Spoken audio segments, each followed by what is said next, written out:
This station takes you back to your four-armed emperor days, back when your only care in the world was keeping all of your toes.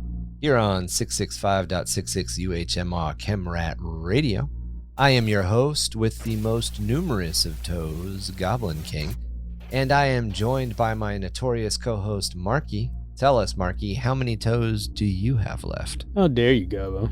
That is like asking how old my mammy is. The disrespect right now. In other news, since I don't want to talk about my toes and mammy's age, in other news, the Red Squig Brewery has a misfortunate event happen to them, the power station meltdown. We might have a shortage on Red Squig coming into effect soon, so stock up, playboys. Thankfully, we're here on site, so we get all of the free Red Squig we can carry. Now, I said free and we get, but we are stealing as much Red Squig as not bolted down. Tactically acquiring, since old Kev and Tom aren't here. It's all for us. The rules. It's all for us. We might take it back to the hideout. We might not take it back to the hideout. Might not make it back to the hideout, man. I don't know. I'm kind of thirsty. Yeah, so as you all can plainly see or hear, we are not joined today by Tom and Kevin. It's just the two of us building castles in the hive. They're dead. They're not coming. They're not. They didn't make it. We're flash cloning them. It's fine. Yeah. They're a little slow next time. You guys now know why. I'll find some ball hair somewhere that we can use for DNA. Going on with the last time that it was just the two of us, we are going to continue our development of the Innsmouth RPG. Since the last time we talked, we'd actually released a little bit more lore. We covered a couple of drugs, or we worked on a couple of drugs. We worked on a little bit of the criminality of the hive. We also released an info dump or a micro info dump on House Amodus, which is the controlling noble house. And I think at this point, we've got everything so far has been in a Google document. And I think we're kind of getting to the point where we might need to put it someplace where people can like access it a little bit more readily. Yeah. So for those of you in our community, those of you who are listeners, if you've got a lot of knowledge on how to do Wikimedia, or you've got a lot of knowledge on how to use something else, reach out to us. Otherwise, we might turn around and try to put it up on something like World Anvil, something like that. World Anvil, if you're listening, we have a hive that we work on, and we're developing a role-playing game to go along with it. Hook it up. All right. Do we have a wiki page? Does UHMR have a wiki page? We just got a website.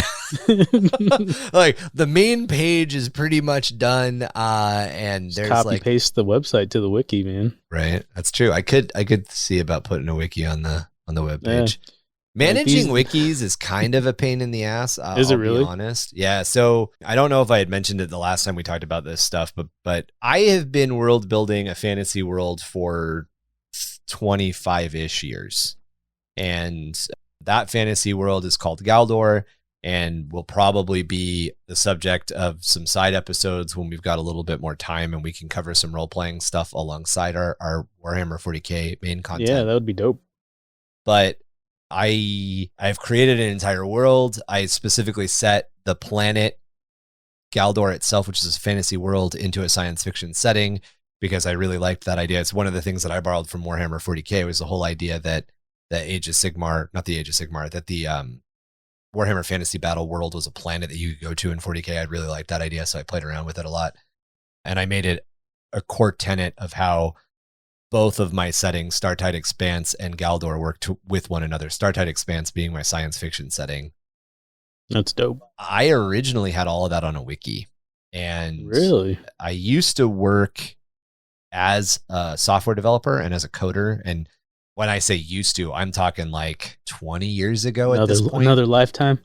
Yeah, it was one of my first jobs, was working in software development and coding. And I kind of kept up with it off and on until I got this job. I've been working for the company that I'm with now for about 7 years.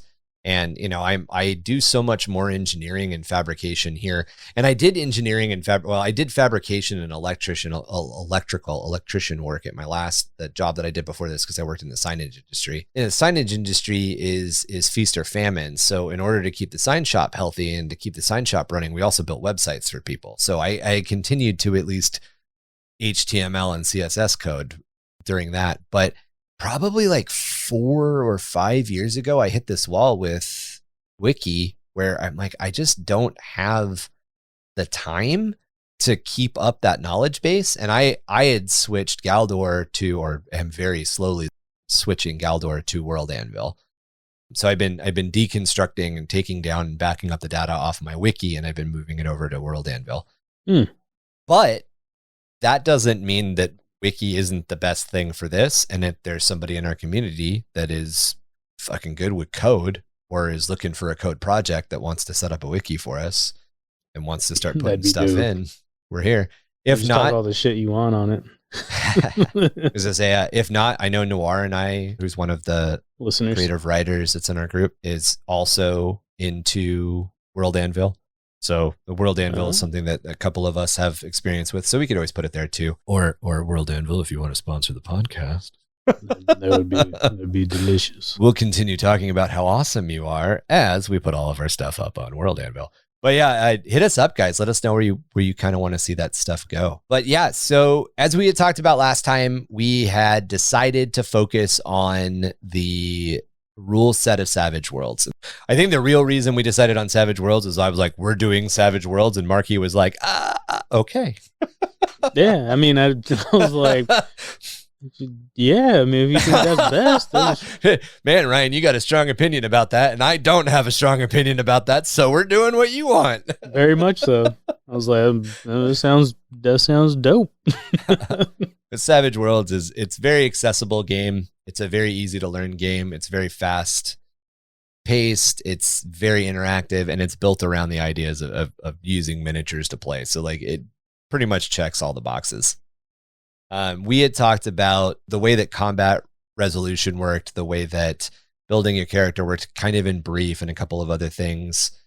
As a real quick reminder for those of you who haven't listened to the episode yet, or don't remember, or aren't going to pause this and go listen to that episode, but you should just pause this and go listen to the other episode. It's fantastic. Marky and I talk for an hour. It's great. It's always great when we get to talk for an hour. I mean, that's kind of typically what every episode is, almost. If Imperial Guard aren't in the episode, you're probably not hearing a lot out of Kevin. If we're not talking about, I don't know, sex, you're probably not hearing about a lot from Tom. So it's typically how it goes.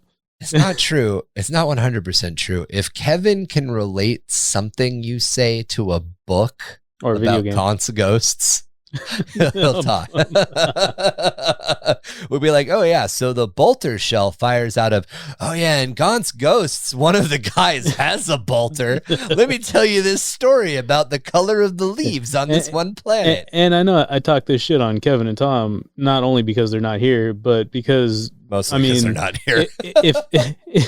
If there was a dick and fart joke to be had, that is my input. So, I mean, you got dick and fart jokes, you got Imperial Guard or video games, and you got like sex.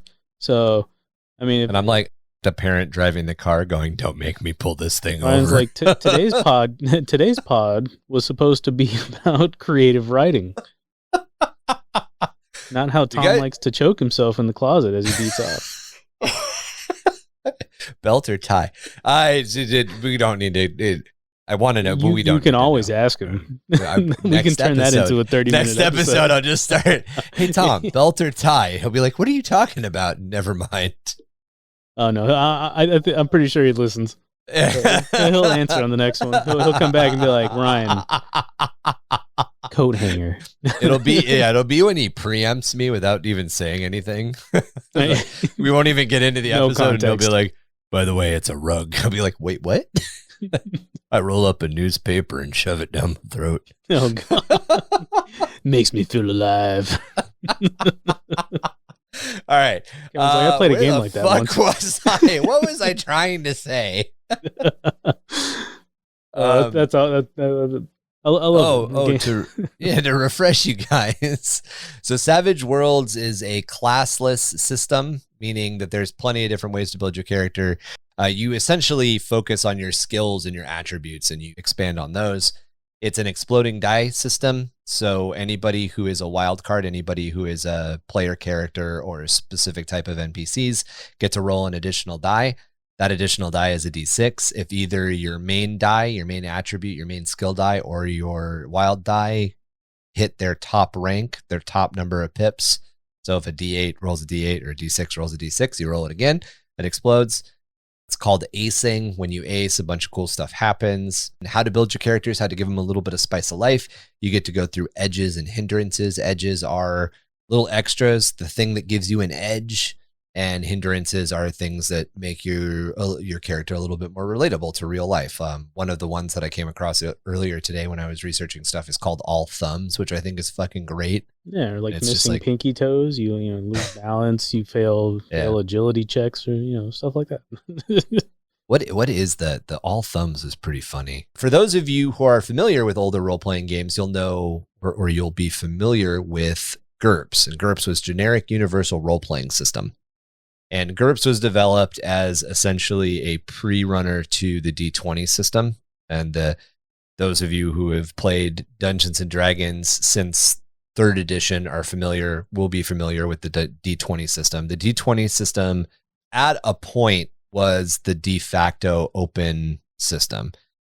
I want to say early 2000s, they had the D20 open license, and the D20 open license had been built that anybody could use the D20 system to build D&D-like games, and then they could make that as generic as possible. So not generic as possible. It was as open as you wanted. So you could do a D20 game that was Big Eyes, Small Mouth, so anime-style stuff. You could do a D20 game that was set in the Undead Wild West, as Deadlands originally was set in, and stuff like that. Now, these guys, Pinnacle Entertainment Group, made Deadlands originally as part of the Open D20 system, and then they made their own system, and their own system, as Wizards of the Coast kind of reconsolidated and sort of steered the future of what Dungeons & Dragons was going to be, and the open licensed D20 stuff didn't really go away, but it kind of just faded from use because obviously Wizards was refining what they wanted to do quite a bit. Savage Worlds built a generic role-playing system, and their generic role-playing system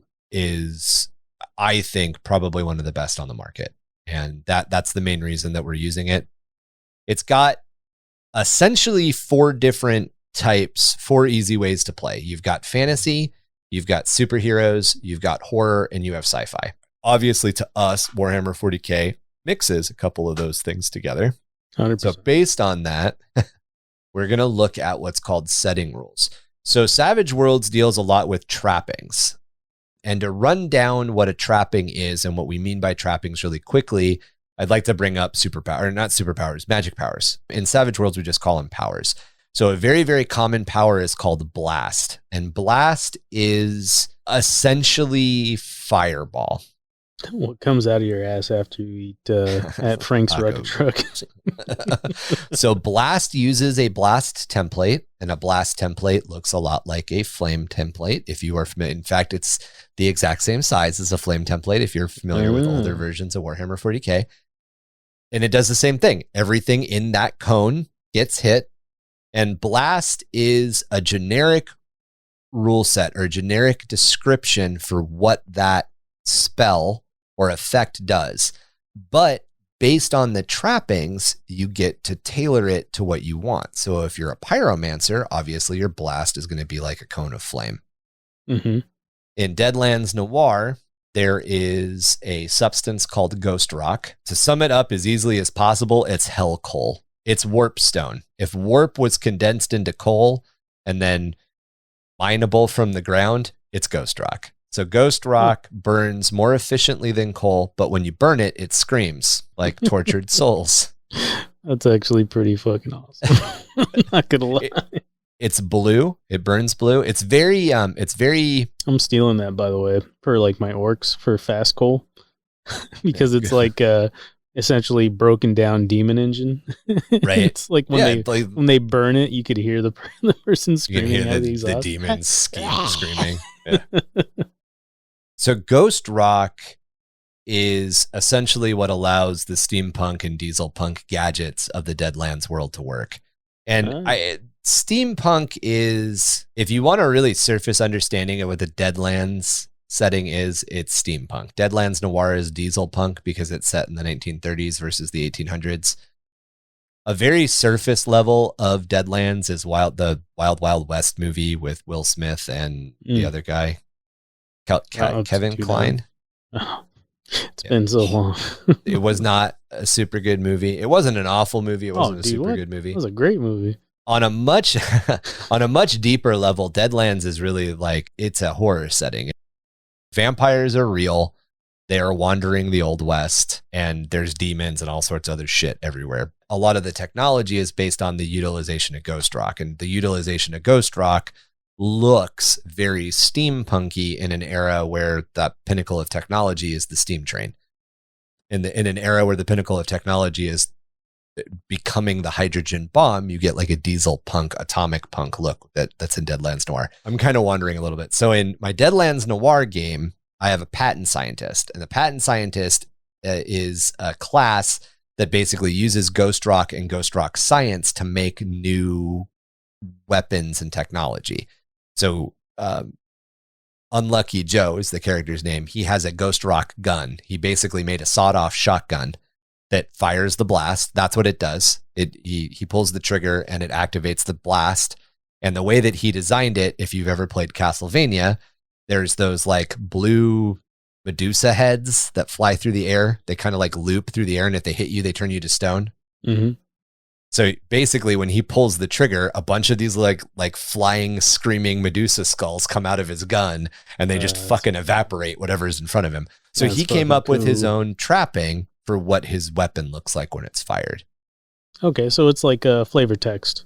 Yeah. So the rule will give you this weapon does 2d8 damage or 2d10 damage to everything in a cone. An agility check negates half. That's the rule. Mm-hmm. But then you can say, okay, well, I'm playing a salamander, for instance, in a 40k context. I'm playing a salamander. My flamer is master crafted.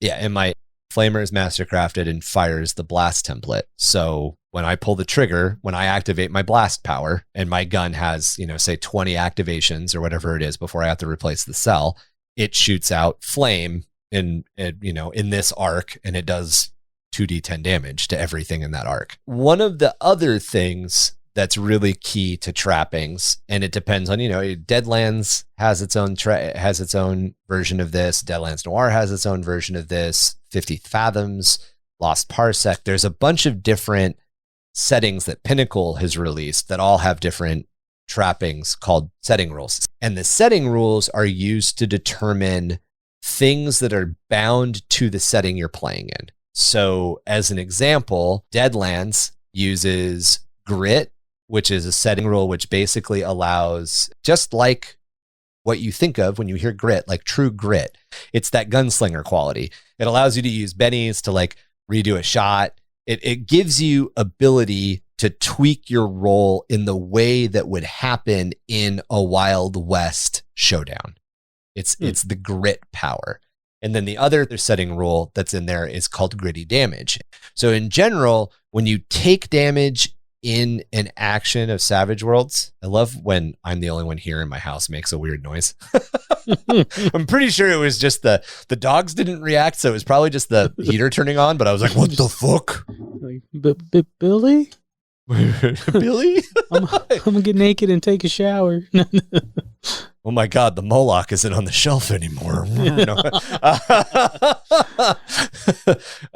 God, how fucking horrifying would that be? Just like going to the backyard, there's a Moloch there. Horrifying.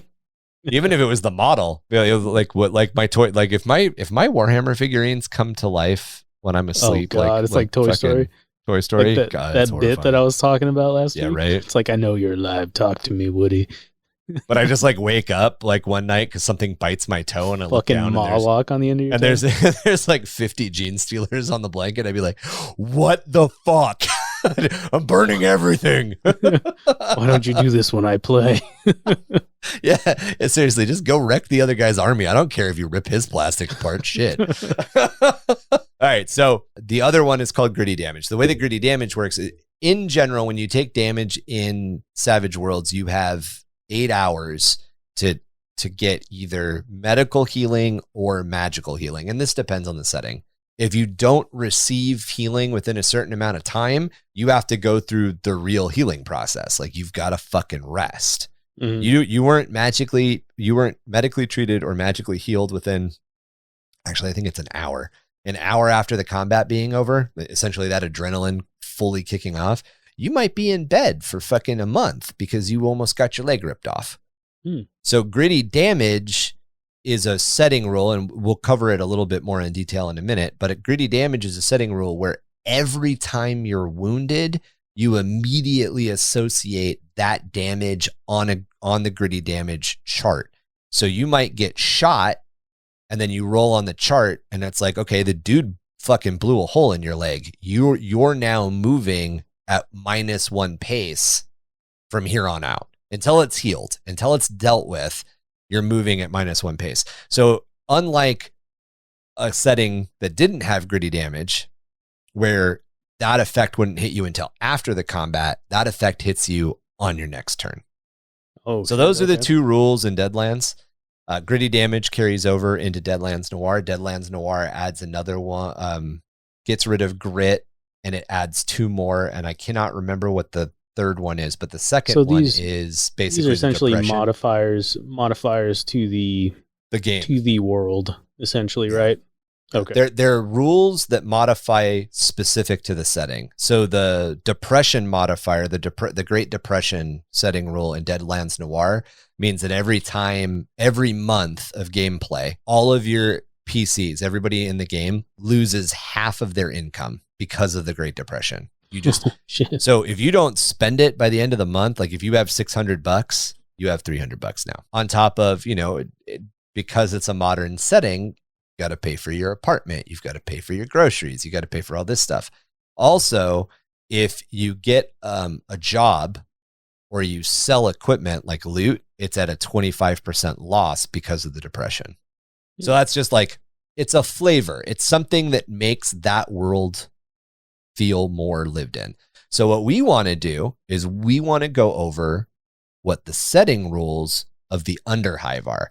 And we're saying the setting rules of the Underhive because if you use the rule set to play in the Innsmouth RPG, you're playing as a ganger. You're starting, well, not necessarily as a ganger. You're playing as an Underhiver. We would come up with different setting rules for the Deathwatch game. Right. Because you're a Space Marine. So there's going to be a different set of setting rules. Some of them will carry over.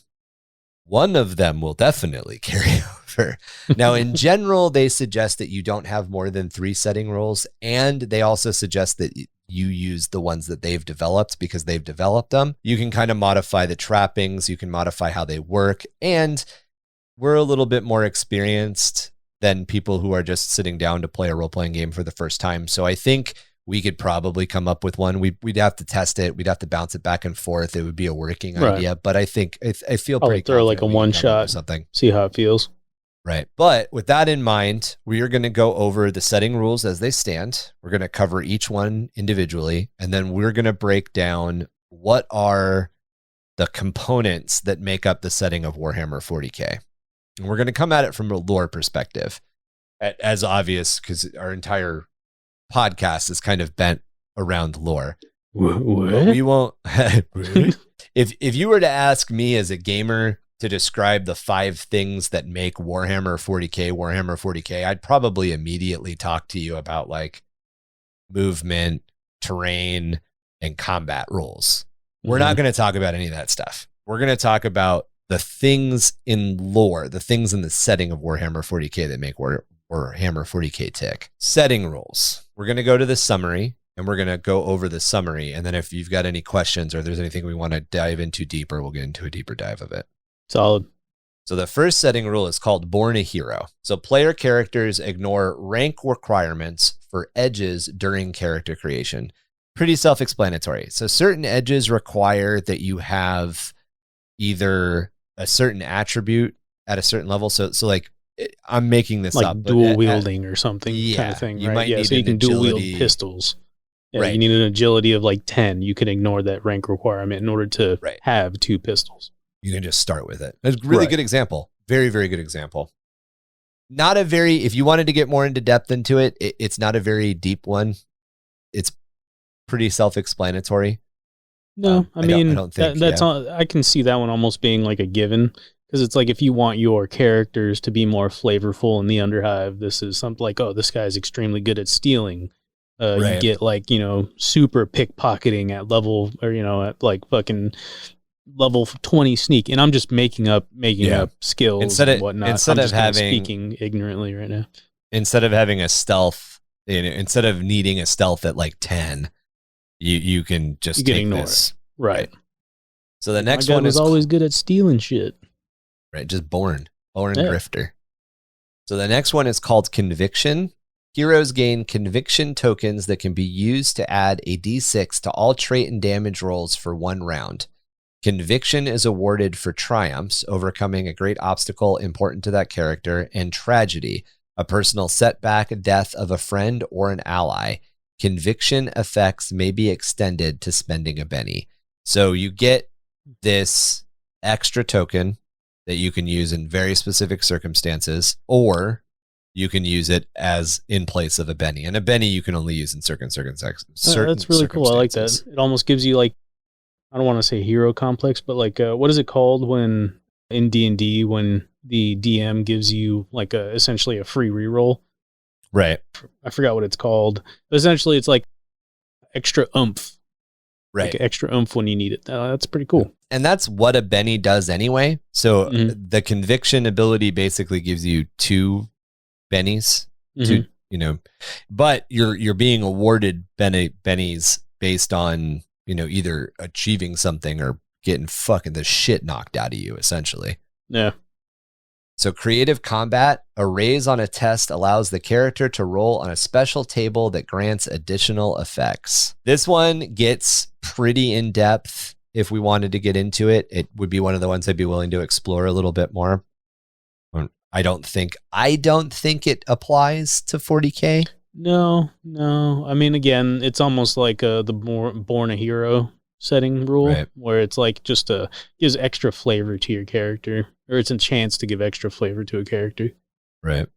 So dumb luck is the next one. Characters may spend a Benny after a critical failure, allowing another chance for success in an unusual or unexpected way. No, So- fuck that. Nobody's lucky in 40K. Fuck that. Exactly. That's not happening. Dynamic backlash. A critical failure on an arcane skill roll forces the player to roll on a special table with various chaotic results. Oh. This one, Oh, yeah. hands down, Yeah. is a setting roll. Perils of the Warp, baby. Perils of the Warp. Exactly. If Yeah, you fuck right up when a you- power roll, Yeah, it's there not is a good. chart of horrible shit. A demon fucking come out your ass, baby. Don't roll real bad. Yeah. Bad shit happen.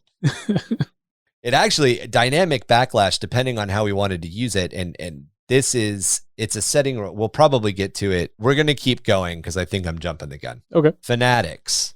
Enemy thugs take the damage for their masters. This one I kind of like too. So if you target the cult leader in a combat, say, Yeah. and you do, as we talked about last time, you roll successfully, you roll really successfully, and you do like 5 damage to, say you're attacking a glass eater cult, Yeah. glass eater cultist, and you do 5 damage to that cult leader, 5 of his cronies jump in the way and take all that damage. Yeah, it's kind of like, I forgot what it's called. Fanatic Devotion, I want to say, is what it's called for Gene Stealer cult. But essentially, Yep. it's like Savior Protocol. Yep. Or look out, sir. Yeah, exactly. So that one I could see working. Yeah. This one definitely isn't going in. Fast healing. Characters make natural healing rolls once per day instead of every 5 days, and recover a level of fatigue from bumps and bruises every 4 hours instead of every day. So fast healing is something that is present, or if you want a good allegory to it, it's the way that healing is treated in Dungeons and Dragons. Yeah. In Dungeons and Dragons, you recover hit points a lot faster naturally than you would in the real world. In Savage Worlds, if you're fucking shot and you lose 5-6 points, or not 5-6 points, if you take 3 or 4 wounds, you're only regaining a wound every 5 days on a successful roll. So you could be laid out for fucking months if you're bad at rolling. Yeah, I don't think when you lose your toes, man, they don't come back. They don't come back. I don't think fast healing works. I don't think fast healing works for 2 reasons. One, in order to make the Underhive feel dangerous and Underhive-y. 100%. 2, Warhammer 40k is still a science fiction setting. Even though it's a science fiction dystopia and the Imperium has lost more technology than they've remembered, they're still 40,000 years ahead of where we are right now. Yeah, and I mean, on top of that, instead of going for fast healing, it almost gives you an excuse like, oh, you just got shot in the arm, like your arm like essentially needs to get amputated, go to a Ripper Doc, and now you got a metal arm. It's almost an excuse for like building more on your character. And you could do it that way. There's obviously, if you've got enough cash in the Underhive, you could probably, whatever the 40k equivalent to a Bacata tank from Star Wars, I'm sure. Oh, right. There's rejuve treatments. There's so much crazy medical technology stuff that they talk about in the 40k universe that getting healed if you need to heal should be doable. And obviously we would come up with something. What's that? So you can put your nuts on ice and right. What is it? Cryo. You can put your nuts in cryo sleep until they find a way to attach them back. Just eat some glass. You'll be fine. Oh yeah. You won't feel it. I don't know about being fine. Yeah. When you're on super Warhammer 40k meth, you don't feel it. Doesn't matter anymore. That's right. But I don't think fast healing is needed. Nah. Gritty damage. This one I'm on the fence about. So gritty damage, when a wild card takes a wound, they roll on the injury table and they apply the results immediately. I like the idea of gritty damage in the Underhive. If you get shot, you immediately have the effect applied to your character. Yeah. However, at the same time, I don't know if it's a core tenet of the 40k universe. Because at the end of the day, the 40k universe can be a little forgiving when it comes to wounds. Not only that, but like I feel like you would almost try to counteract this by using like combat stims and stuff. So it almost like negates it in a sense, or you can almost try to negate it or play towards negating it when it's actually supposed to be a part of the game.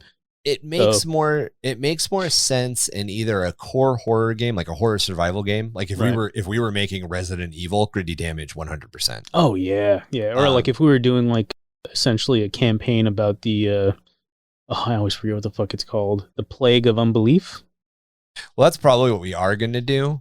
But I think what you just hit on though still comes into effect. Like when you've got a chemical inhalant that can make you ignore what just happened to you, this gritty damage makes sense. No, right. It's Warhammer shit. Dogs don't need Warhammer shit. What army are you going to play? Huh? $20 says you play fucking Ultramarines.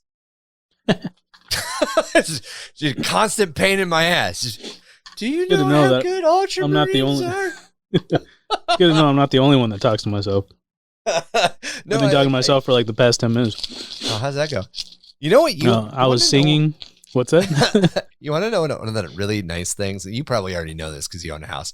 One of the nice things about owning a house, the dogs are out in the backyard like shitting or whatever, and I'm standing behind my garage taking a leak. I'm like, I got a fucking half acre and it's dark as shit out here. I'm peeing on the lawn. Dude, you seen my deck. My son takes a piss off that deck like every day. It's living the life. No, 100% pissing. It's like the Titanic, but pissing. No. So right underneath, I don't know if you can see that box of like markers right there. Mm-hmm. But right underneath that box of markers is a Warhammer Cafe bag. Oh, nice. And for whatever reason, she walked in here and she started sniffing it. I'm like, what are you doing? She's like, I want to play Warhammer, Dad. I can smell the Ultramarines. She's like, I want to start my own army. Teach me how to play. And just fucking run around and eat everything. Yeah, that happened to me before.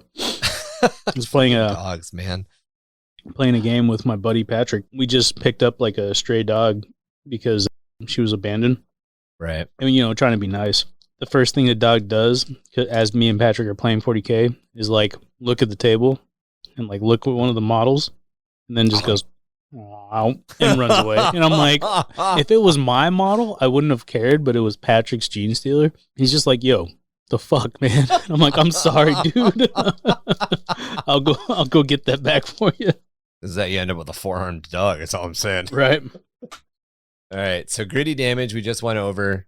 I could hear arguments for it, but if we were to have to pick 3, it wouldn't be one of my 3. I agree. So the next one is hard choices. The GM characters only get bennies when the heroes spend theirs. I don't like this one. So the way that bennies work is each player, unless you have a hindrance or an edge, starts with 3. And for every benny that's given to a player, the GM gets bennies to use on their heroes. Okay. So the whole idea that the GM can't use a benny until a PC uses a benny. If we were playing like, how would I put it? If we were playing a more optimistic setting, like not that I don't even know how you'd build a role-playing game for it, but if we were playing a more optimistic setting like Pokemon, I could see this being something. Right. Like you're not going to get, the GM isn't going to get an edge until I get an edge. But in order to make your villains seem bad, I think that you kind of need that extra. 100%. I agree. Yeah. Just to give them that, it's like, why hinder the bad guy? Right. In this scenario. The bad guy should have, in 40K, the bad guy should have a little bit of a, at the very least, it should be an equal playing field. Always. Yeah. So the next one is heroes never die. Heroes and named villains rarely actually die, but return in some way after being defeated. This is a setting rule that they often suggest if you're running a game for like younger kids. Okay, never mind. I was like, I could see this. I could see this for a Space Marines game. Well, the reason I was saying I could see this is because if we ever run, we could always obviously not do it this way, but like, let's say we're eating at Frank's Rucka Truck. Right. And there's like, I don't know, like a gang war that goes on and Frank gets shot in the face. But I mean, that obviously we can just not do it that way because, we have a game master and the game master's not going to let fucking Frank get shot in the face. So, yeah, there's probably, maybe it is like, it's like, we were joking around about this a couple episodes ago. Maybe it's just like Molly the Bulldog. Frank gets shot, but there's another Frank, so it doesn't matter. Yeah, it's fine. It's his brother. Some other guy takes over as Frank. It's his brother. I'm no relation. Right, exactly. All right, so High Adventure is the next one. Spend a Benny to gain a one-time use of a combat edge. So this would allow you to, like, you don't have quick draw. You spend a Benny, you get quick draw. That's pretty cool. Like a heroic deed almost. Like a heroic intervention. I could see that being pretty cool. Or having cool scenarios happen. Right. More skill points. Player characters in advances or specialized settings start with 15 skill points. So instead of starting with the normal is 10. You get 5 core for free, but you get a 10 that you can spend however you want. I mean, if we were doing like again, Space Marines or something, terraforming Mars style or like an AdMech style game, maybe something where there'd be a little bit more skill use, not skill use, but like a little bit more emphasis on utility skills. Multiple languages. Characters know half their smarts die in different languages at D6. I could see that one for one reason. And that would just be because there's high Gothic and low Gothic. I was just about to say that, yeah. Like if you deal with like, upper hive individuals. Right. But I feel like that's too niche in this scenario. I kind of almost feel like that's the difference between speaking like an incredibly slang-driven language or portion of the language versus knowing the normal language. Right. No PowerPoints. Those with arcane backgrounds don't track PowerPoints, but instead subtract half the listed PowerPoint cost rounded up from their skill roll to activate the ability. Powers may be maintained as desired at -1 penalty to further arcane skill rolls. So I like this and I don't like this for 40K. I like this for 40K because the idea that there is no limit to your casting seems very 40K-y. Right. However, I don't, at the same time, the fact that you're not being physically punished for using Psyker points. Right. Right. That doesn't seem 40ke. If it had some kind of downfall, yeah, I could see that. But yeah, -1 penalty doesn't really make a lot of sense. I think this is something we could modify, though. I think if we were to play with something along the lines of this, and this would be a conversation that we could get into when we're done looking at all this stuff, but the idea that you can push past your psychic limit, like you've reached your psychic limit and you can just keep going, maybe you can sacrifice a wound for 5 power points or something might be. Almost like sacrificing a piece of humanity or something. Right. Like you're giving up, you're taking physical damage to push past your limit. I like that. We'd have to come up with something. Skill specialization. Characters choose a specialization for each skill and then subtract 2 when using other variations. It'd be like good for like a speed racer game. Like something where almost like a heightened sense. Yeah, like the skill that you're trying to use is so important, is so clutch to what you do. Yeah, like, almost like being blind. You know, your other senses go up, but like obviously you can't see. Unarmored hero. Wild cards without armor add +2 to their soak rolls. Don't like it. What is this, bone armor? Fuck that. Get out. You don't get that shit. Unarmored hero actually might be something that I would apply to a Death Watch game, though, because Space Marines, when they're not in their armor, have their black carapace, the subdermal armor. I like that. Yeah. You could also take care of that by giving them an edge, a template edge, that it was just subdermal armor. Wound cap. Wild cards never suffer more than 4 wounds from a single hit. No, don't like it. Get out. too strong. You have to be able to massively overkill things in 40k. Yeah. When that plasma gun fails, it fails. That's all I'm saying. So this isn't only like stuff that applies to us, but also applies to the enemy, right? Like it's the whole world, essentially. The whole world. We wouldn't be able to like one-shot an enemy. Right. But this wouldn't the case. They wouldn't be able to one-shot you. Right. So I think, first off, is there any of those Born a Hero, Conviction, Creative Combat, Dumb Luck, Dynamic Backlash, Fanatic, Fast Healing, Gritty Damage, Hard Choices, Heroes Never Die, High Adventure, More Skill Points, Multiple Languages, No Power Points, Skill Specialization, Unarmored Hero, or Wound Cap that you want to dive deeper into? Or do you think that we're pretty good? Do you think we can start making some decisions? Let's dive deeper into the ones that we think would probably fit the most in 40k.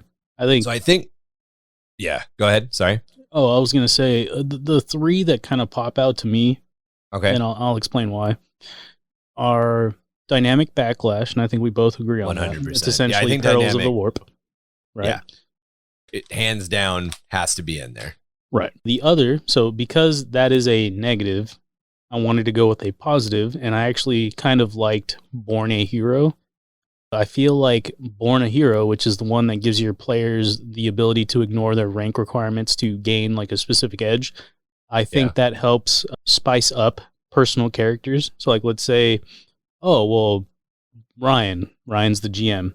Ryan, I want to create my character to essentially be, I'm trying to think of a cool example, and I'm failing. I'm just going to go with my old shitty example of I want to be a gunslinger that has, 2 auto snubs that can dual wield. And you want to be able to dual wield at character creation. Exactly. So that way it's like, oh, this is Marky, or, whatever my name is. And he's kind of like the known guy to dual wield his auto snubs.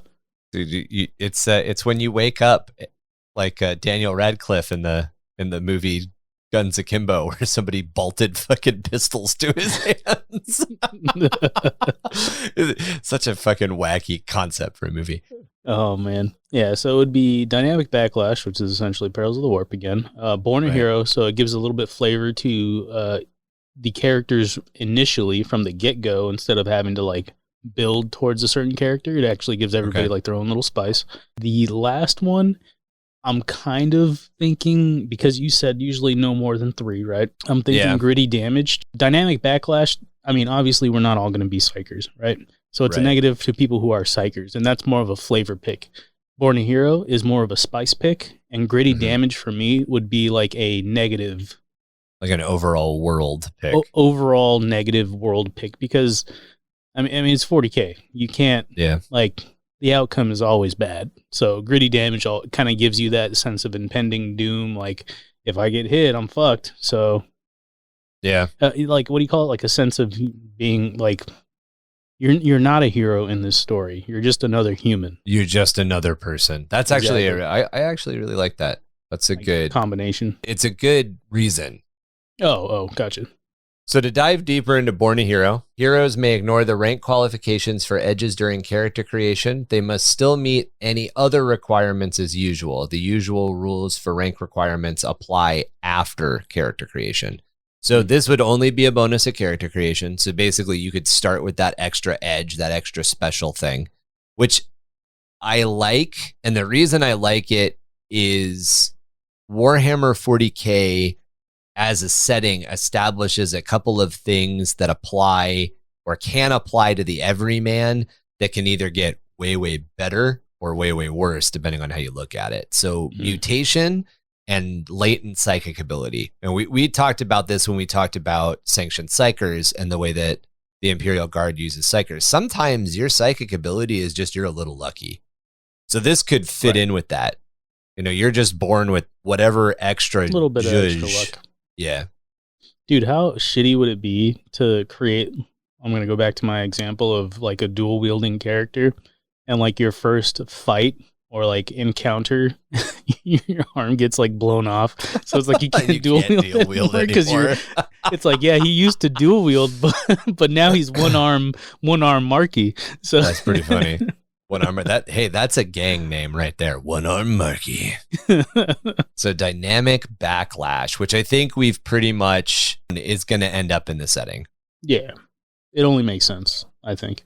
We're going to rename it Perils of the Warp, and it's going to have a different chart on it. But let's go over their examples. So a critical failure on an arcane skill check results in a fatigue level being applied to the caster. That works well in a traditional fantasy setting or worlds where magic is relatively common. If you feel magic should come with a higher price, however, you can use this table instead. I think Perils of the Warp causes fatigue to the caster, and then you roll on a chart. I think it has to be both. I don't think it's one or the other. Yeah, I think the introduction of the warp and the way that warp works in 40k, if something bad happens, it's got to be extra bad. Oh yeah, especially anything that has to do with warp. The warp, sorry. Right. I think we have a fourth setting rule, and I think that fourth setting rule is that certain weapons suffer from a form of dynamic, like we'll have to rename it.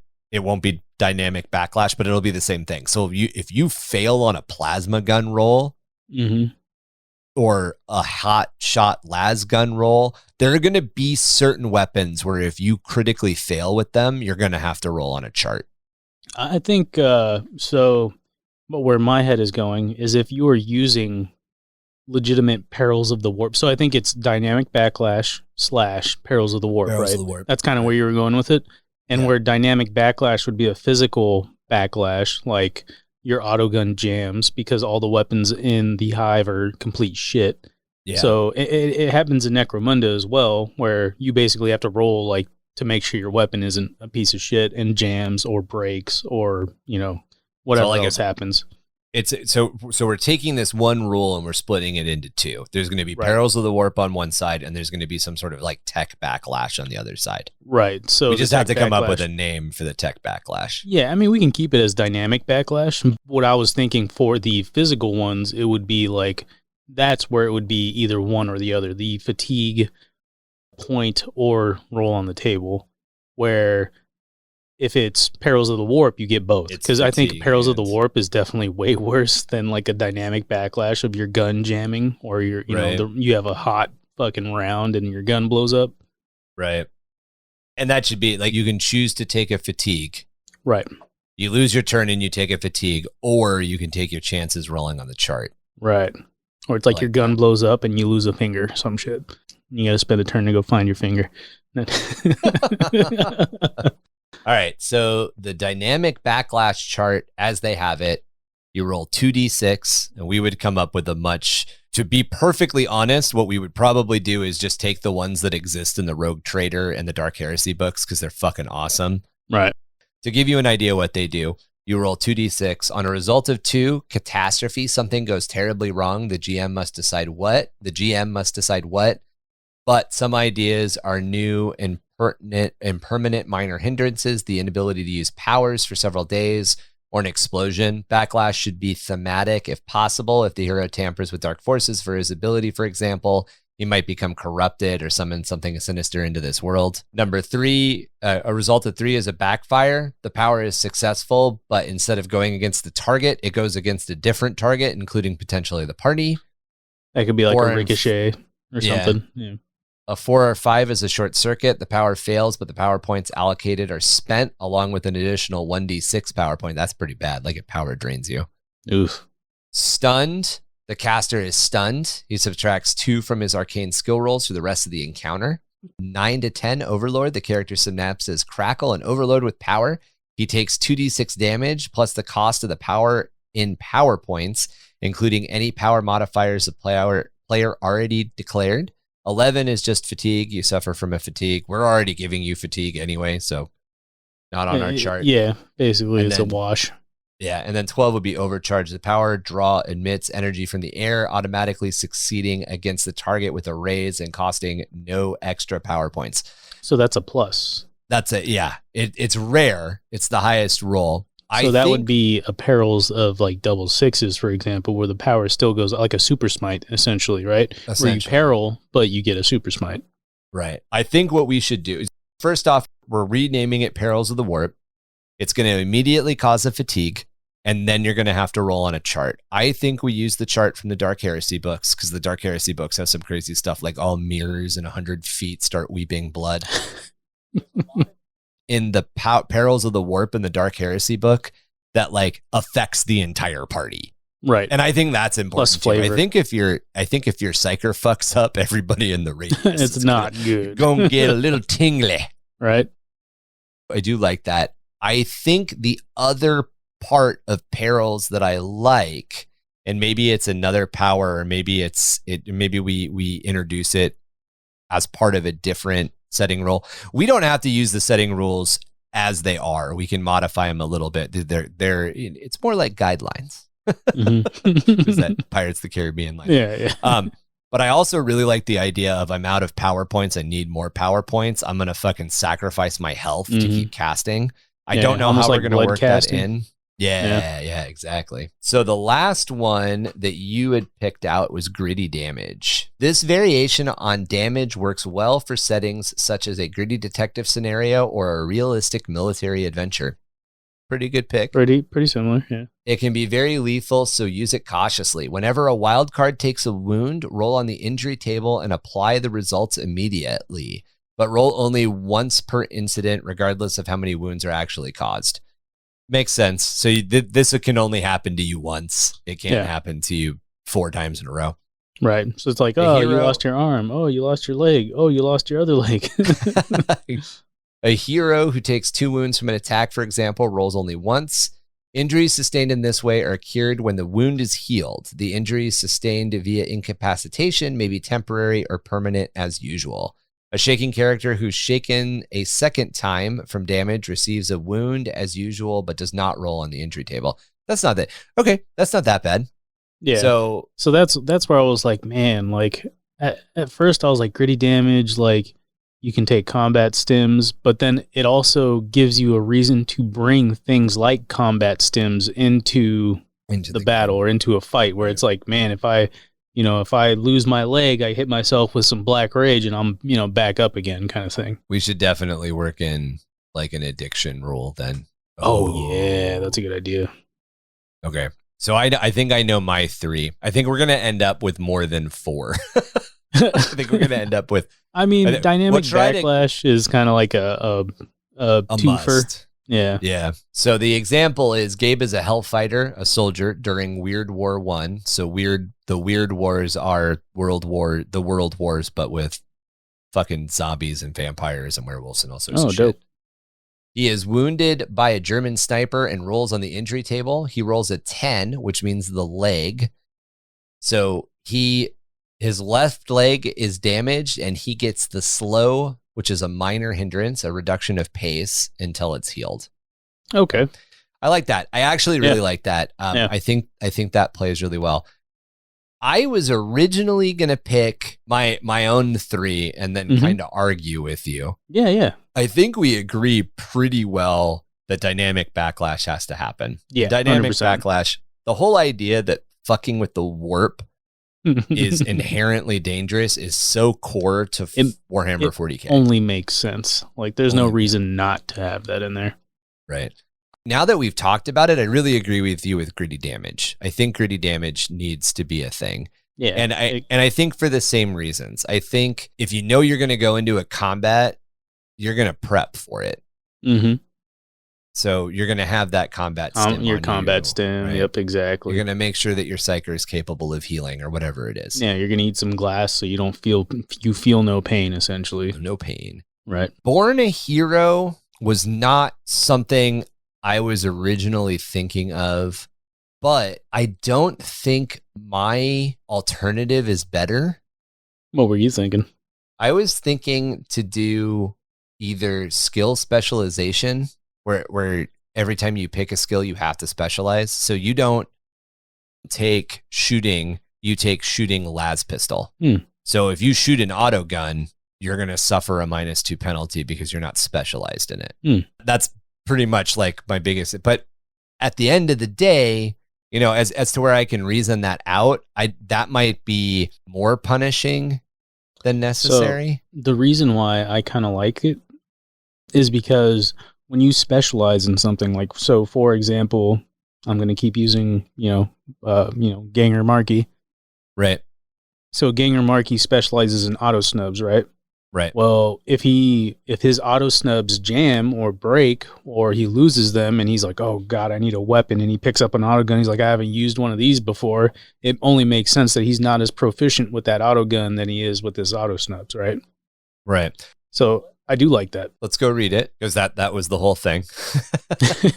Savage World skills are intended to be broad, allowing characters to focus primarily on edges for customization rather than on multiple iterations of something like fighting for edged weapons, fighting for blunt weapons, etc. If it's important to have more detail for some reason, the GM can decide some skills require specializations. A character chooses one particular use for that skill to roll normally and subtracts 2 when using it for anything else.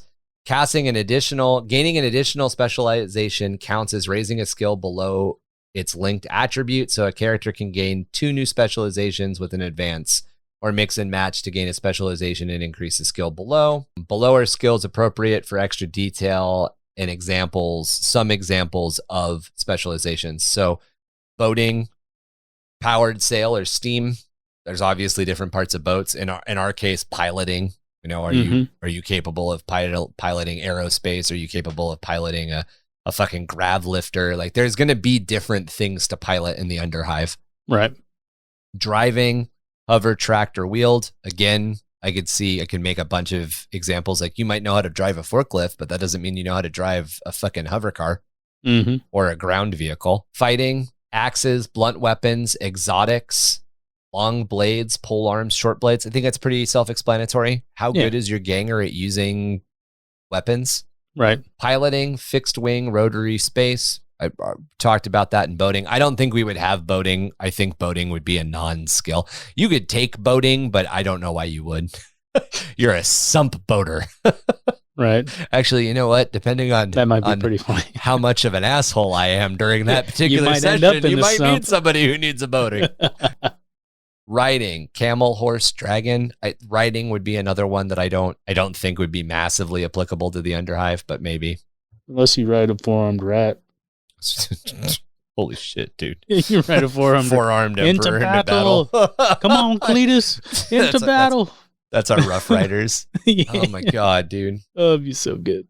So shooting, I'm sorry, science, biology, chemistry, engineering. I could definitely see this for anybody in the AdMech.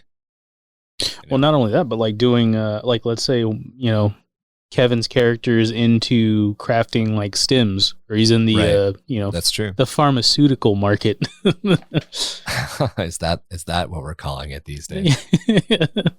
So shooting, bows, pistols, rifles, shotguns, I think we would definitely do. I think this is the biggest argument for doing it. And here's my reason. I think a las gun and an auto gun are different enough because one doesn't have kickback and the other has a massive amount of kickback. Mm-hmm. And if you know how to fire one and not the other, there's going to be a difference. And then there's going to be subtleties in between, like a needle gun, a needle pistol. No idea how that works. A little bit of kickback, but not as much as like there's levels. Also, like, how do I load this thing? Right. Yeah, exactly. There's all sorts of things. It's an exotic pistol, right? And we're not saying you can't fire it. Like if you're shooting, say if you're building your ganger to be good at shooting and you have D12 in shooting and then you have a specialization in las gun. So great. You're rolling a D12 every time you shoot your las pistol. And then say for some reason your las pistol runs out of juice, your e-coil runs out, not your e-coil, your e-mag runs out and you're out of juice and Marky tosses you one of his extra auto guns. You're still rolling a D10. Yeah. I mean, it's a -2. It's not massively deficient. It's just you're not as good at it. The other argument that I can make for this is say you find fucking orc tech. Oh, Jesus. Or any anacrotech. If you find an anacrotech device, like say you find a fucking Gauss rifle that just happens, for some reason there's a Gauss rifle lost in some inquisitorial vault in the sump and you happen to find it and you're all of a sudden fucking wielding this giant Necron rifle. You're not going to know how to fire it well. What the fuck is that? Yeah. Actually, maybe that's BFG. Maybe that's the argument for making a class of weapons like exotic weapons that just always follow their own rules. Yeah. Well, like needle pistols, if you pick up a really an good exotic example of that. Yeah. That's you pick an up exotic weapon, you have a -2 to using it. Unless you're specialized in it. Yeah. I like that. And then if we use this rule, you have a -2 because you're not trained in it, and you have a -2 because it's exotic, so you have a -4. Survival. Survival's the next one. Arctic, desert, temperate. I think survival would take on different meanings in the sump, but it makes a lot of sense. I don't eat that argue, don't eat that one. Eat the brown one. Yeah. Don't eat the red one. Unless you want to trip balls for like 10 hours. Hey, I brought this movie. And you want all your toenails to fall off. Hey, I brought this movie called Event Horizon. Let's watch it. Oh, Jesus. Heard it's a classic. Well, this looks a lot like my second grade class on Warp. I remember like an Event Horizon. Trip. Event Horizon is second grade curriculum for people that live in the Underhive. I remember that field trip.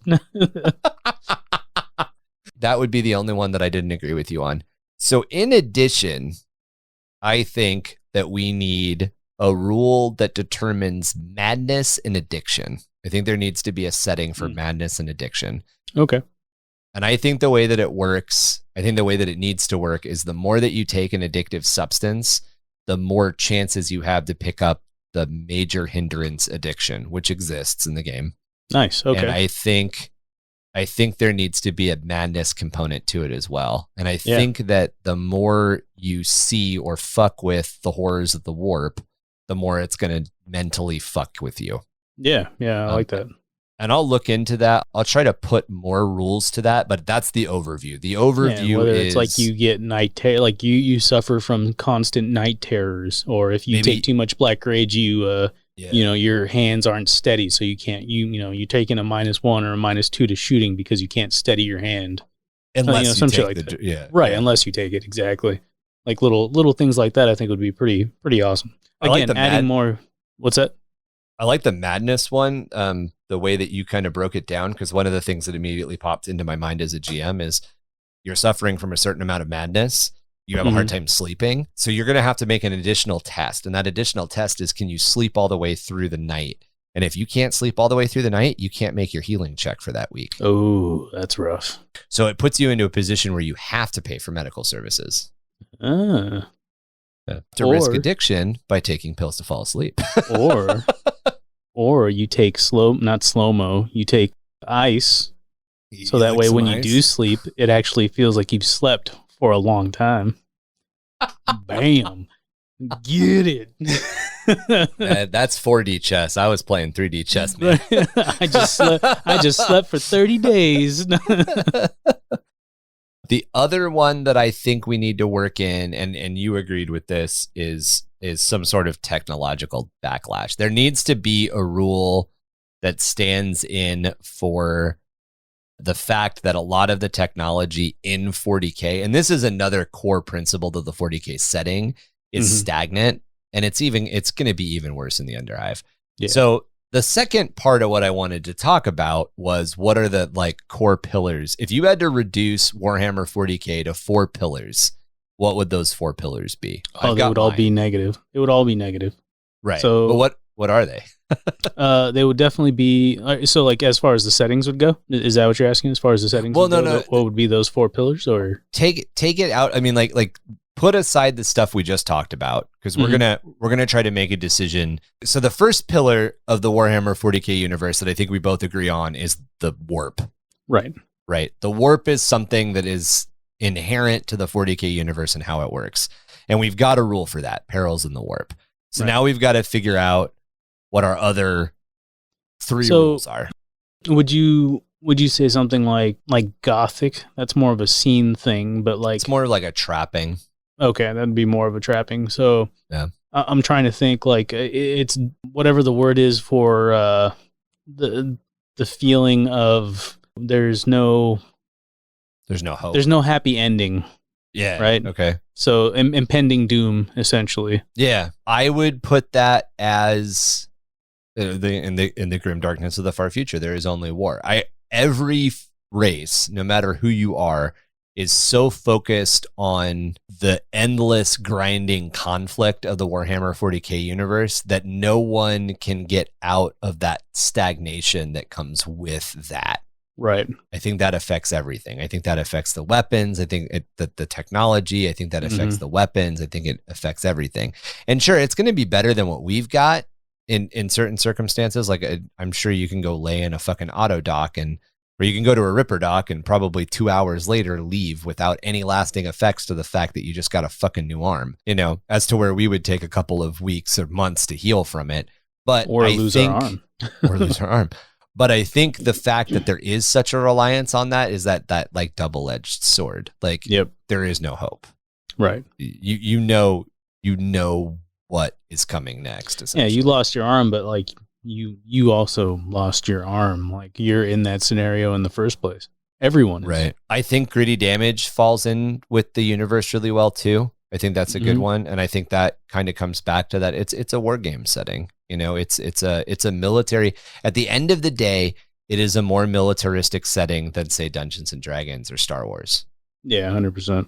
The core of the setting is more militaristic. Even though we're going to be dealing with hive warfare and gang warfare and stuff like that, it's still that gunslinger militaristic lifestyle.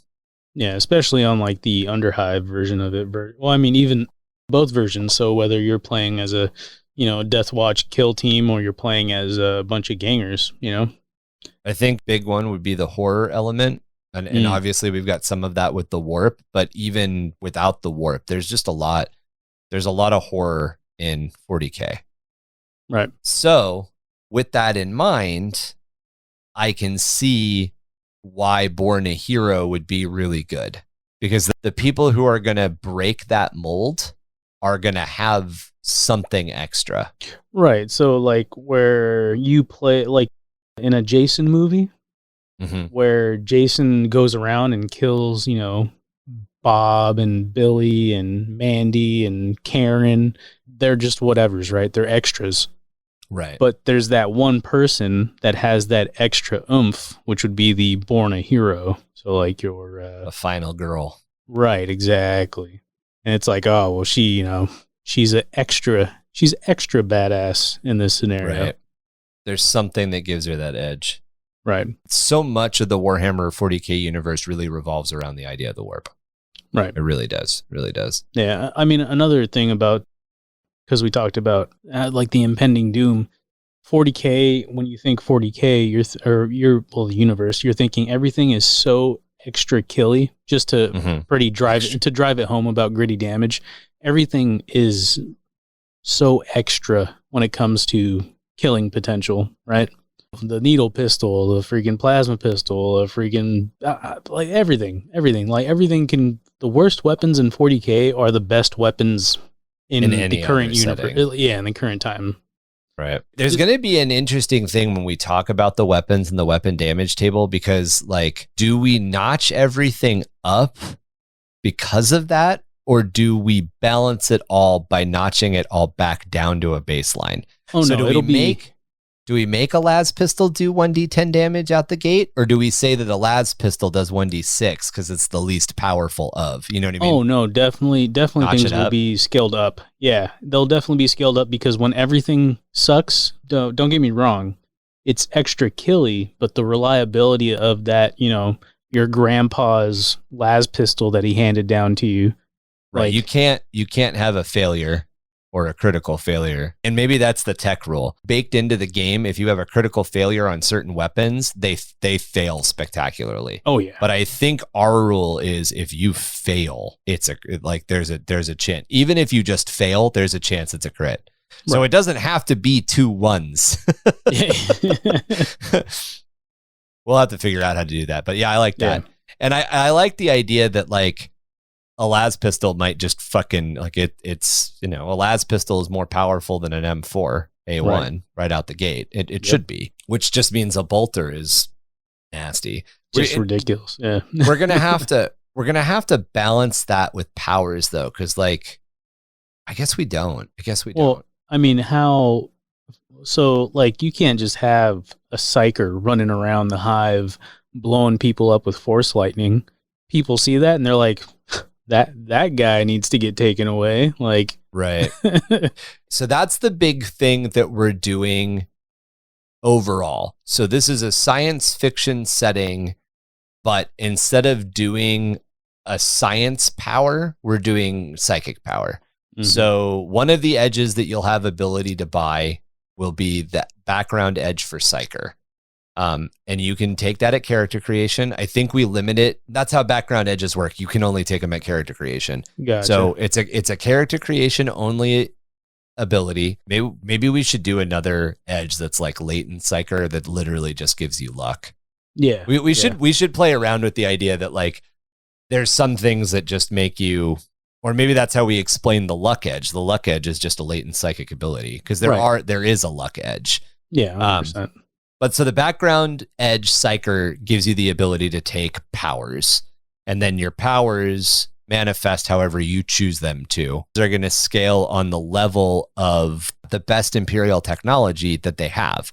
So a subjugator team with a bolter is going to do as much damage as a blast. A bolter should do like 2d10 damage, just flat out. It's going to do it to one target. It's not going to do it to a cone. But a bolt round should do 2d10 damage. So that's the trade-off. The psyker can shoot blast in a cone, but the fucking subjugator guys can fucking light them up with rate of fire 3 per round, so you can hit you with 3 bolt rounds that do 2d10 apiece. Oh my god. You're not. That's difficult. And then like what's the armor that you can afford as a ganger? Like maybe a flak vet? Like that's not going to fucking help you. No, you would have to essentially get with like a rogue trader and get some kind of refractor field. Right. And that's probably like end game type stuff. Like, you're going to have to be, if you play right and you play a psyker, you're going to have a huge advantage early game because you're going to be able to do end game damage right off the bat. Right. But it's going to bring so much role playing scrutiny to you and to the group that you're with. Oh yeah. So it would almost be, and this would be an interesting way to play it if you were to play a psyker. If I were to play a psyker in this game, if I were building a character right now with the setting rules that we've picked, which we'll summarize and wrap up here in a second. Mm-hmm. No, let's do it now. The summary of the setting rules that we've picked Born a Hero. So at character creation, you can ignore restrictions on edge purchases. And it'll give you that little extra flavor. The next one is Perils of the Warp. We've just renamed Dynamic Backlash. Perils in the Warp, if you fail at casting a power, you're going to immediately get a fatigue level, and then you're going to have to roll on a Perils of the Warp chart, which will pour over some flavor stuff and put together something kind of fun. I think we'll probably do like, we'll do D6s. Maybe we'll do a chart where you roll 4d6. So we'll have a couple. And then if you max out, like if you get the highest roll you can, you go to a second chart, it gets worse or something. We'll figure it out because it's 40K. It's got to be a little extra. It's got to be a little extra and a little extra Always fun. The third one that we're definitely going with that we can define right off the bat is gritty damage. So in a combat scenario, when you're wounded, you're going to have to roll on a chart, which is going to give you something. It could be, you might get blinded. You might not be able to use an arm. You might have your pace lowered, something like that. It's going to directly affect you for the rest of that combat until it's dealt with, until it's healed. As Marky put it, as Marky explained very well, though, you can anticipate that these things are going to happen to you, and you can take combat stims into combat with you to counteract these. So there'll be a consumable item in the game that we tailor to it. Not only are things extra killy as they are in 40K, but it also brings some extra flavor into combat. You can push yourself a little bit extra. Right. And that brings us to the two that we're going to try to figure out. And those two are tech backlash, dynamic backlash for technology. We've got to figure out what to name it, and we've got to figure out how it works.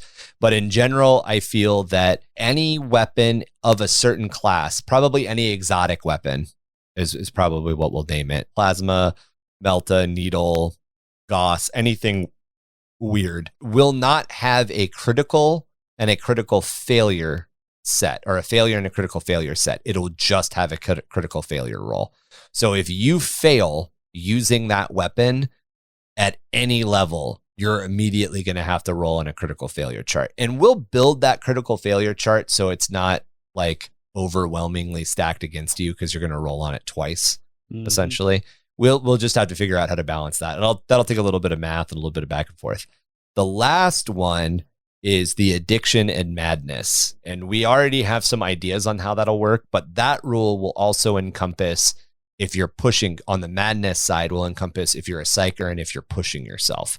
So you can sacrifice, in brief, part of the addiction and madness, because the addiction and madness stuff will all be about pushing past your physical limits. You know, you're taking a combat drug to push yourself. You know, you've taken 4 wounds, but you know that your party needs to succeed in this combat or you're all going to die. So you fucking take a stim, and that stim allows you to ignore 4 wounds. You're dead. Your brain just hasn't caught on to the fact. Like, that's literally what you're doing to yourself. And that's going to have an addiction reaction to it after the combat. On the madness side, there's going to be, and in the addiction side, there's going to be mundane things that affect your addiction level too. On the madness side, there's going to be mundane, like you just saw a fucking demon. That's going to fuck with your brain. But there's also going to be, you're a psyker and you want to push yourself. You want to sacrifice a wound to recharge all of your power points. So say you have 30 power points and you're out and the combat just isn't over. You sacrifice a wound. You get all of those power points back, but you're down a wound. That's going to have a lasting effect on you. But that's going to have a potential lasting effect on you. And that's going to come because of madness chart. Right. You're opening yourself up to the warp a little bit more. Right. Than you would have normally. Right. So if I were to build a psyker, so you've built Marky the Gunslinger. I'm going to build Cynthia Gobbo the Psyker. Gobbo's a plasma fiend. If I'm not DMing, I'm totally going to be a dude who has weapon specialization plasma, and all I'm going to use is plasma. And everybody's going to fucking hate me because they're going to be like, "You are a walking time bomb, asshole." Yes, sir. I know. Wow. That's how we do. I started blasting. So if I were to build Cynthia the Psyker, just because like you did the Marky you did. So if I were to build this character, I would 100% lean into the idea of like a saint, a Imperium saint. So this is a girl. She got psychic powers probably when she turned like 14, 15. The way that her psychic powers came to her is they came, I had a vision from the Emperor or whatever, and I was able to like heal my gerbil. So I would build a utility psyker. So everything I did, especially at low levels, would be, it's all utility stuff. It's making the luck of the party a little bit better. It's healing the party when we're in combat. It's stuff like that. It's stuff that affects the game without drawing a bunch of attention. And I wouldn't go full fucking like Saint Celestine wreathed in fire casting lightning bolts until the party was such a level that the Arbites would just be like, we're not dealing with that. The Inquisition can deal with this. Like you don't get to that level until you know they have to call the big guns to deal with you. And at that, know, you're at end game anyway. Also, I feel that builds into a character, and this goes for other people who would be looking at DMing in this scenario. We're going to build the rules to be used for making Underhive characters. We're doing that because the game that we want to run is going to be in the Underhive. But if you're listening to this right now and you really like this idea and you want to run a Rogue Trader game or you want to run an Inquisitorial game, the Inquisitor is a tool, in this case, of the DM to recruit a party of players that work for the Inquisitor. So the Inquisitor is coming into the Underhive and seeing these individuals and being like, oh, these are useful assets. It's like the CIA. Acolytes or something like that. Yeah. Noviates or some shit. Yeah. Interrogators is what they're called, I think. Like from an Inquisitorial. And then like obviously 40k has all of its own rules. All kinds of shit. Yeah. I think wraps it up for game setting. I think we've got our setting rules. We've talked a little bit with our community already about some of the races. We'll outline the races. We're not going to get into the details today, but we've decided on humans, squats, ratlings, ogrins, and ratlings as in hobbits, ogrins, and muties. On top of that, we are definitely making our own race, which is going to be somehow four-armed rat related. There's going to be a specific mutation that is only happens on this hive world, on Arconia, that basically gives humans like Skaven tendencies. Yeah, so there's like going to be prehensile tail or something. Yeah, not that rats have prehensile tails, but they're called rat skins in Necromunda. We're probably not going to call them rat skins, but it'll be something along those lines. Ratigans. Yeah, something along that. And we probably won't call ratlings. We'll probably end up calling them like hobbits or half folk or something, just so we're not using the term rat twice. Being confusing. So my puppy just picked up the blanket that was in her bed and ran out of the room with it. I don't know why. Fucking crazy ass dog. I'm getting the hell out of here. Yeah, I'm fucking out. Those are our races. We're using the dwarf rules for squats, obviously. We're using the hobbit rules for ratlings, obviously. We're shifting up or changing up the wording a little bit, so it's a little bit more 40k sensitive when we're actually releasing it. We had to build Ogren on our own. There's racial creation rules, which we will cover probably in our next episode, which just basically we'll have a muties episode. If you're going to make a mutant, you want to play a twist, you want to play a mutant, here's how to build a mutie. That's a question. Do we want to call them twists or do we want to call them muties? I like muties. I like muties too. Dan Abnett calls them twists. But I like muties. I think muties sounds more like ganger. Maybe non-gangers call them muties, but they call themselves twists. Okay, yeah. Maybe we can play with that. Because they're not going to be calling their fellow mutants. They're not going to call it, they're not going to call themselves mutants. But yeah, we'll go over the racial creation rules as far as like how mutants might work in the game if you want to make your own one-off. And then we'll probably talk about specific edges and specific hindrances. And then I think at this level right now, we've got enough into it that we could probably make a couple of gangers just right off the bat. Oh yeah. However, I got some ideas. This is going to get as nuanced as we want. I think we've got a couple more episodes before we're ready to actually run something. Mm-hmm. Because we'll have a weapons episode too. We'll have a technology episode as well. We'll have to talk about consumables. We'll have to talk about weapons. We'll have to talk about how we're going to balance all that stuff. We hope that you're liking this. We're having some fun with it. I know it's a little different pace, but the end goal is to be able to run a role-playing game in Innsmouth. And we're probably getting there, at least a little bit. Pretty cool idea. I like it, man.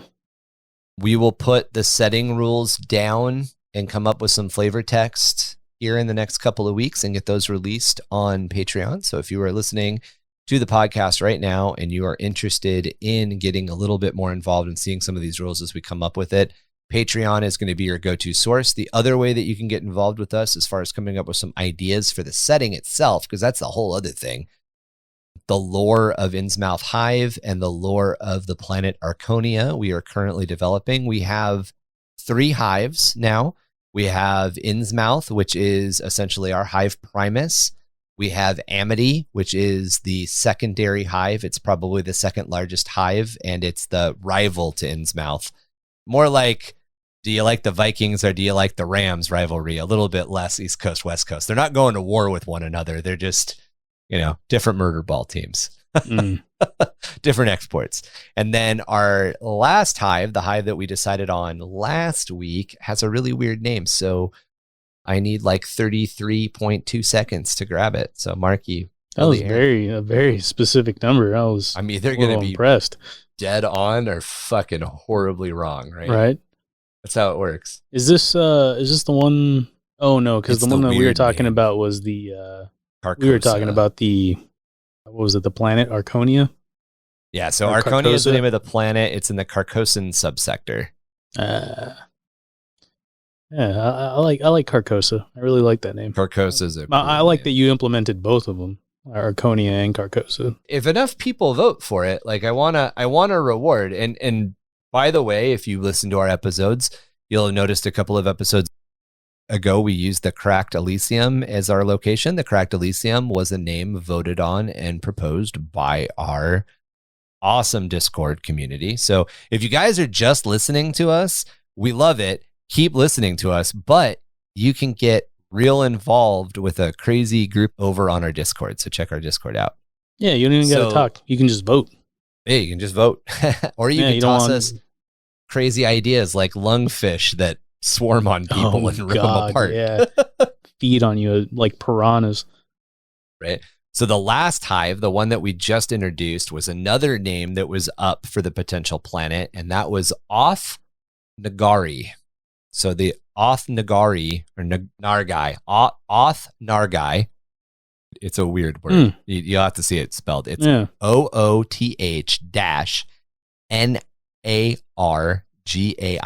Oth Nargai. Oth Nargai. We'll figure it out. N-G-R-I? N-A-R-G-A-I. N-A-R-G-A-I. G-A-I. Nargai. Oth Nargai. Oth Nargai. Yeah. That's what it's. Okay, there we go. From the head. Yeah. So Oth Nargai is our third hive. Obviously, Arconia is a large world. We have to figure out how many hives are on it. However, it is not a hive world because there is a huge population that's taken over the planet. There is a huge population and it has taken over the planet, but the reason that everybody's kind of sequestered into hives is because it is an ice world. It is a death ball, an ice death ball. And I actually had some ideas on why it's still an ice death ball, even though its major export is water. And I think that's one of the reasons that it is a death world, and one of the reasons that it is an ice ball is the controlling family, Innsmouth, as well as the major export of the planet being ice, means that they fucking harvest all the comets and everything in their system. And they're probably crashing or dragging those comets close to the world all the time. So there is constantly ice raining onto this planet all the time. Yeah, so we're developing all that lore right now. You know what? If you guys have your own lore, say lore that you've developed for your existing armies, or maybe you got really inspired by our last couple of Imperial Guard episodes and made your own Imperial Guard regiment, or if you've got ghost stories, cryptid experiences, stuff that you've seen on your own, we do have a show segment called Loris Obscurus that we do.